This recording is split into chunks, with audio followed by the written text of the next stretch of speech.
Join guard ইতিমধ্যে অনেকেই ব্যবহার করছেন, সকলের মধ্যে একটাই প্রশ্ন পাওয়া যাচ্ছে, সেটা হলো যে কতদিন খেতে হবে। হ্যাঁ, এইটা আমরা আমাদের যে এটা তো বললাম যে একটা বিজ্ঞান ভিত্তিক প্রোডাক্ট। আমরা যেটা ফর্মুলেশন করলাম এটার কিন্তু একটা ক্লিনিক্যাল ট্রায়াল বাংলাদেশেও আমরা সম্পন্ন করি।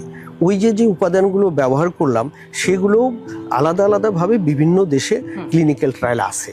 তো আমরা যে আমাদের যে ফর্মুলেশনটা সেটা নিয়ে আমরা আমাদের মানুষের উপরে আমরা কাজ করলাম, একদম যে ইথিক্যাল অ্যাপ্রুভাল নেওয়া, যে ইন্টারন্যাশনাল যে পদ্ধতি আছে ক্লিনিক্যাল ট্রায়াল করা এই নিউট্রিশনাল প্রোডাক্ট বা ফুড প্রোডাক্ট নিয়ে মানুষের উপরে, সেটা আমরা বিভিন্ন ইউনিভার্সিটির সাথে যুক্ত হয়ে সে কাজটা করলাম। এবং সেখানে দেখলাম যে আমাদের 3 মাস কনজিউম করার পরেই ম্যাক্সিমাম মানুষ একটা ভালো সুস্থতার পর্যায়ে চলে যায়।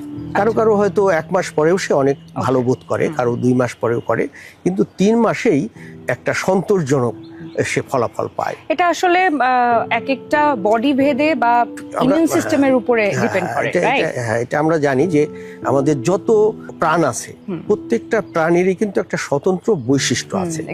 হ্যাঁ, যেটাকে বলে যে every living being is biochemically individual. আমরা অনেক মিল আমাদের, কিন্তু তারপরে আমাদের বৈচিত্র্য আছে একদম গঠনগত, মৌলিক গঠনগত কারণে। ফলে যে কোনো একটা পণ্য বলেন বা যে কোনো আপনি পরিবেশের প্রভাব বলেন, সবার উপরে একভাবে পড়ে না, কম বেশি হয়।